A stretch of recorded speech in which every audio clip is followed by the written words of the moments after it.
दशलक्षण महापर्व में आज त्याग का दिन है। आप सभी निरंतर एक एक धर्म की आराधना करते आ रहे हो। कल तप की पूजा की थी और तप का महत्व समझा था। आज आपको त्याग के स्वरूप और उसके महत्व को समझना है। त्याग हमारी आत्मा को स्वस्थ और सुंदर बनाता है। त्याग का संस्कार हमें प्रकृति से ही मिलता है। वृक्षों में पत्ते आते हैं और झड़ जाते हैं, फूल लगते हैं, फल लगते हैं और समय पाकर गिर जाते हैं। गाय घास खाती है और समय पर अपना दूध छोड़ देती है। गाय अगर अपना दूध ना छोड़े तो उसे अस्वस्थता महसूस होती है, वस्तुओं का संग्रह करता है। त्याग का परिणाम संग्रहित वस्तुओं से छुटकारा दिलाता है।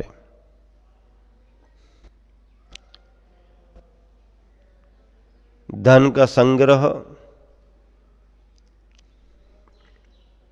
राग परिणामों से होता है। अब अगर संग्रह के साथ विमोचन त्याग की बात ना आए तो संग्रह हमारे लिए अहितकारी हो जाता है। कुएं में भरा पानी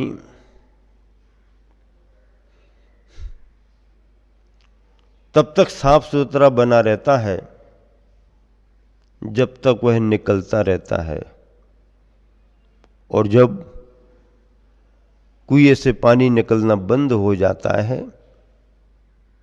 तो पानी सड़ने की स्थिति में आ जाता है। पानी विरुद्ध प्रकृति का हो जाता है। आचार्यों ने कहा है, कसाय भावों को जीतते हुए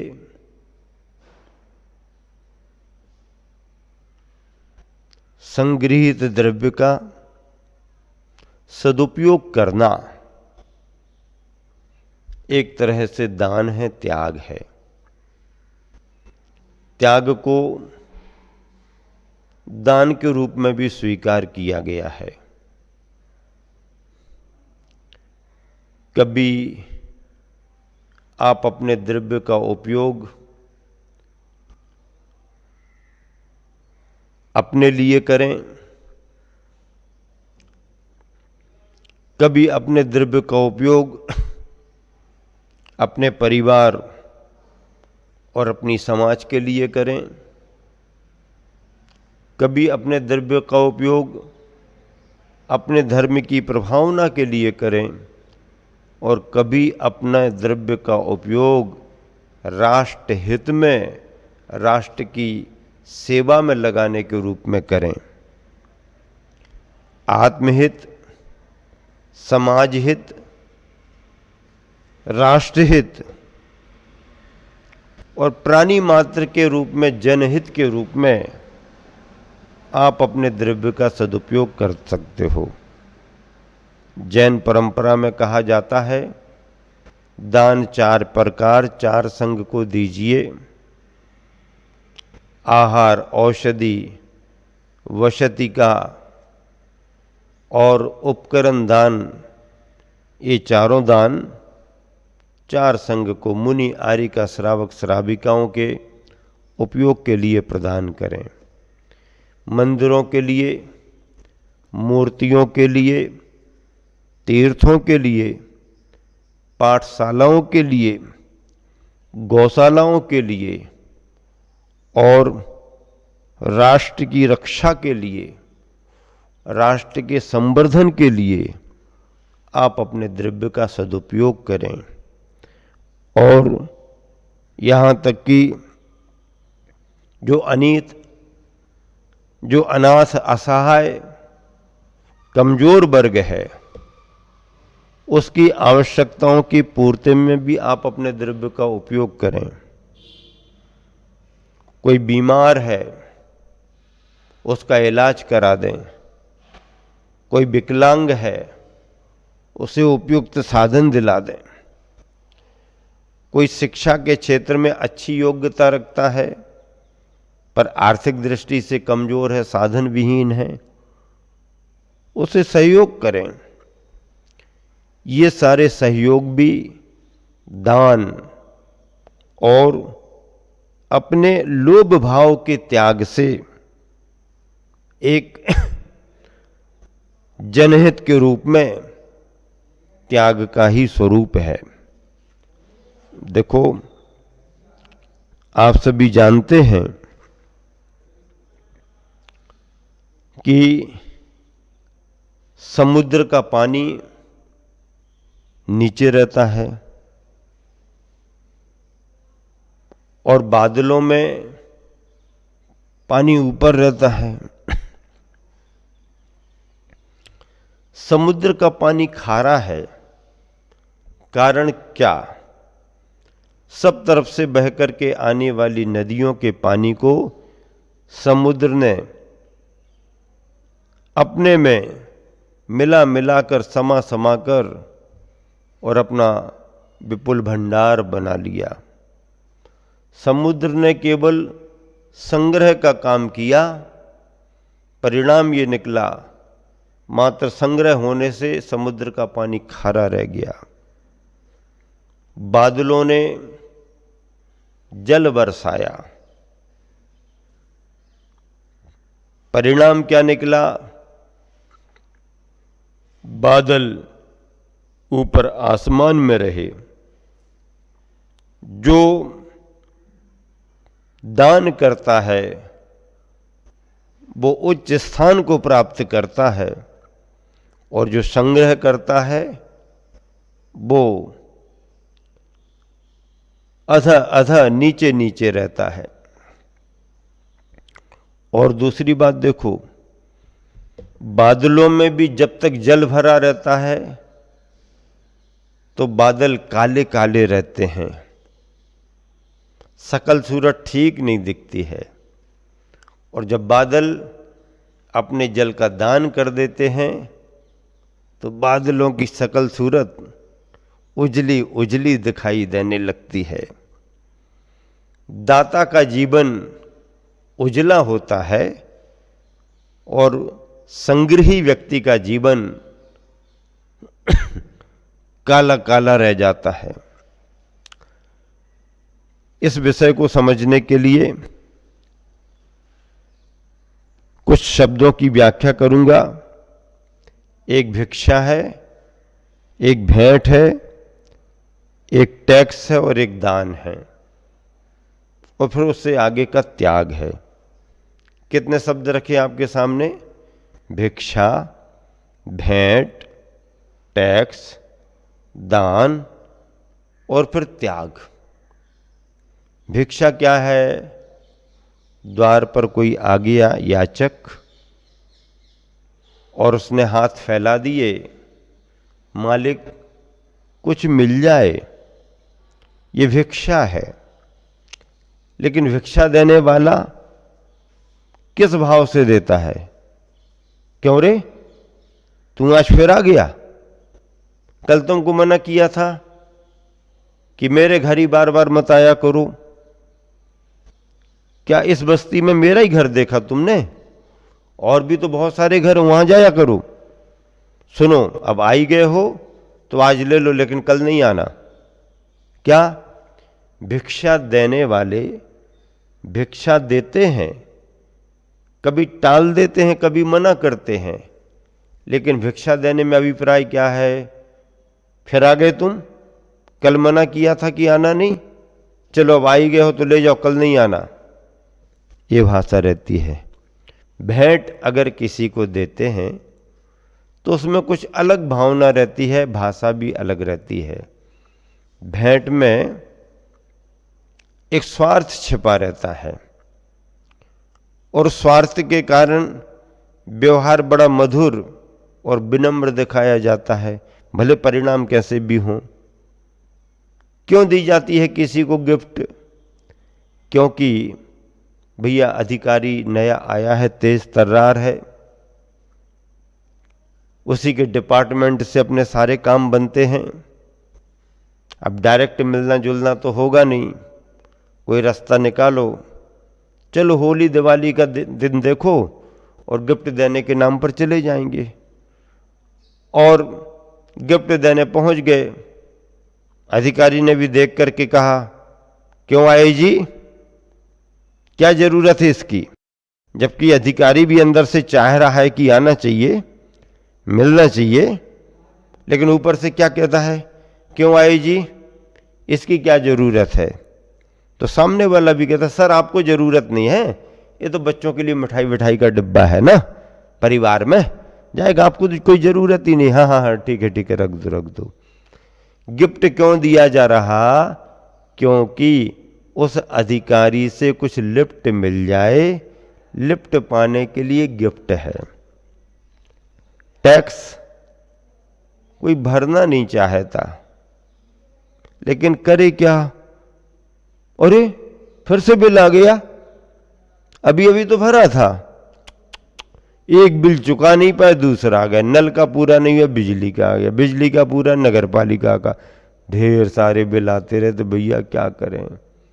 अब मन में नहीं है, लेकिन चलो भैया भर दो, नहीं भरेंगे तो कनेक्शन कट जाएगा। ये क्या है? ये टैक्स है। भिक्षा में अनादर है, भेंट में स्वार्थ है और टैक्स में मजबूरी है। भिक्षा में क्या है? अनादर है, भेंट में स्वार्थ है और टैक्स में मजबूरी है। इन तीनों से ऊपर उठ करके जब हमारी मनस्थिति सामने वाले की विशेषताओं को देख करके, उसके गुणों के महत्व को समझ करके, जब उसकी सेवा, बैयावृत्ति, कुछ सहयोग करने की भावना होती है, वो दान माना जाता है। दान अपने स्वामित्व की वस्तु का दिया जाता है। किसी के स्वामित्व की वस्तु किसी को दे दो, वो दान नहीं है। जिस पर तुम्हारा अधिकार है, जो तुम्हारी है, उस सामग्री का, उस वस्तु का सदुपयोग हो, इस भाव से किसी पात्र को लगा देना, ये दान माना गया है। त्याग क्या है? इससे भी अगली स्थिति है। दान देने वाला ना कोई स्वार्थ रखता है और ना कोई सौदेबाजी करता है। मैं करूंगा तो तुम मेरे लिए क्या करोगे? मैंने पहले भी तो ऐसा किया था, तुमने कुछ किया नहीं। नहीं, दान में ना स्वार्थ है और ना सौदाबाजी है। फिर त्याग की बात आती है। दान और त्याग त्याग पूर्ण रूप से विरक्ति का नाम है। विनोबा जी हुए हैं, एक अपने अच्छे विचारक रहे, भूदान यज्ञ के प्रणेता। उनकी एक किताब मैंने पढ़ी थी, उसमें उन्होंने अंतर किया, दान और त्याग में क्या अंतर है। उन्होंने कहा कि दान किसी पौधे की ऊपर की पत्तियां तोड़ करके अलग करने का नाम है। किसी पौधे की ऊपर की पत्तियां तोड़ करके अलग करने का नाम दान है, और उस पौधे को जड़ से उखाड़ करके अलग कर देने का नाम त्याग है। उन्होंने कहा दान स्वास्थ्य लाभ के लिए, अंदर की बीमारी को दूर करने के लिए, दान ऊपर से लगाने वाले लेप के समान है। लेप लगाने पर भी आराम मिलेगा, लाभ मिलेगा, लेकिन थोड़ा टाइम ज़्यादा लगेगा। तो स्वास्थ्य लाभ के लिए दान ऊपर से लगाए गए लेप के समान है। और उन्होंने कहा कि बीमारी को दूर करने के लिए त्याग अंदर पीने वाले काढ़े के समान है। काढ़ा पियो, एक ही 2 खुराक में उसका असर हो जाएगा। लेप लगाते रहो, 10-20 बार भी लगाने पर थोड़ा असर होता है। दान और त्याग में ये अंतर माना गया है। इस त्याग में उत्कृष्टता का भाव है। दान में पात्र की तलाश करना पड़ती है, फिर उसमें लगाना पड़ता है। त्याग में पात्र की भी अपेक्षा नहीं होती है, जो अपने पास है उसे छोड़ दिया, ये त्याग हो गया।